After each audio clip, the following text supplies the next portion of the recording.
Една прекрасна гръцка звезда ни е на гости. Здрасти, как си? Ευχαριστώ πάρα πολύ. Είμαι πολύ χαρούμενη κάθε φορά που είμαι εδώ στη Σόφια, στη Βουλγαρία γενικότερα και μπορώ και κάνω live και τραγουδάω στον κόσμο. Είναι πολύ πολύ καλή εμπειρία και χαίρομαι πολύ. Какво мислиш за България като страна? Какво ти харесва най-много в България? Στη Βουλγαρία μου αρέσει πάρα πολύ ο τρόπος που διασκεδάζει ο κόσμος και χορεύουν, τραγουδάνε. Μου έχει κάνει πάρα πολύ μεγάλη εντύπωση που ξέρουν πολλά ελληνικά τραγούδια, παρόλο που δεν ξέρουν τη γλώσσα και τα τραγουδάνε στα ελληνικά και μου αρέσει πάρα πολύ αυτό. Είναι υπέροχο. Само да ти кажа, че тук има повече гръцки партита от Гърция и хората владеят много добре гръцки език. Είμαι σίγουρη γι' αυτό, γιατί το βιώνω σχεδόν κάθε εβδομάδα που είμαι εδώ και μπορώ να σου πω ότι και εγώ είμαι περισσότερο εδώ στη Βουλγαρία παρά στην Ελλάδα εδώ και σχεδόν 2 χρόνια, οπότε το έχω καταλάβει αυτό. Кой ти е любимия български певец, защото разбрахме, че си направила песен и на Галена и предстоят някакви нови песни, т.е. очевидно харесваш българското творчество, работиш с Даниел Ганев. Γενικότερα, οι τραγουδιστές που είναι στη Βουλγαρία, όπως είναι η Γκαλένα, μου αρέσουν πάρα πολύ, μου αρέσουν τα τραγούδια, η Πρεσλάβα επίσης.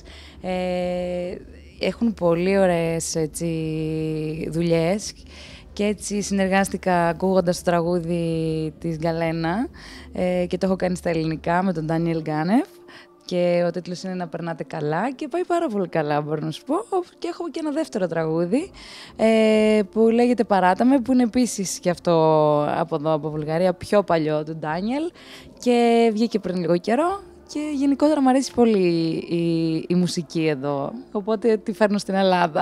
Само, че ти сега като пееш в България, знаеш ли някоя българска песен и да изпееш на български? Είναι πάρα πολύ δύσκολο να το κάνω αυτό, γιατί τα ελληνικά με τα βουλγάρικα δεν έχουν καμία σχέση σαν γλώσσα, αφού απορώ και με τον Τόνι που τα μιλάει και τα έχει μάθει και μόνος του, γιατί είναι πάρα πολύ δύσκολο. Οπότε ξέρω λέξεις, να σου πω, που ακούω από τα παιδιά που ακούω κάθε μέρα και λίγο έχω μάθει λέξεις. Αλλά να τραγουδήσω νομίζω είναι πολύ δύσκολο. Да ги чуем тези фрази. Коя фраза знаеш ти на български? Добре. Тука. Добър вечер. Лека. Чао.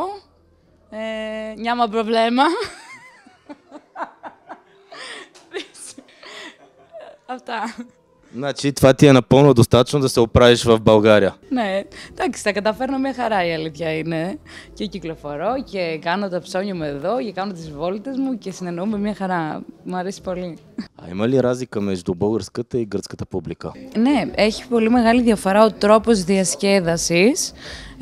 Εδώ είναι πιο άμεσο, πιο παρεΐστικο, είσαι πιο κοντά με τον κόσμο. Στην Ελλάδα οι τραγουδιστές, ας πούμε, εδώ θα κατέβουμε κάτω, θα έρθουμε σε επαφή με τον κόσμο, θα χορέψουμε, θα μιλήσουμε, θα τραγουδήσουμε μαζί. Στην Ελλάδα είναι λίγο πιο απρόσωπο, γιατί οι τραγουδιστές συνήθως έχουν μάθει να είναι στο stage πάνω, οπότε είναι λίγο πιο απόμακρο, οπότε είναι πιο ζεστό εδώ. Как се оправяш с българските мъже, защото те могат да бъдат много настоятелни, когато видят една красива жена? Είναι τόσο όμορφες οι γυναίκες εδώ στη Βουλγαρία που εγώ γλιτώνω, οπότε ξέρεις, δεν έχω πρόβλημα.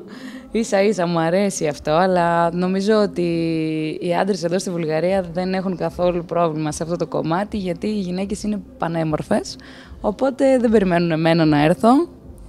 Το έχουν ήδη εδώ. Благодаря ти. Последно, може да кажеш какво да очакват от теб някоя нова песен, която може би скоро ще пуснеш. Ευχαριστώ και εγώ πολύ. Θα σας πω το «Παράτα με» που έχει κυκλοφορήσει τελευταία και το ξέρετε σίγουρα κι εσείς σαν μελωδία. Και λέει «Τώρα παράτα με, ήσυχη να με, καλύτερα εγώ μόνη να κοιμάμαι. Τώρα παράτα με, κράτα τα λάθη που σου ταιριάζουνε, έτσι έχεις μάθει».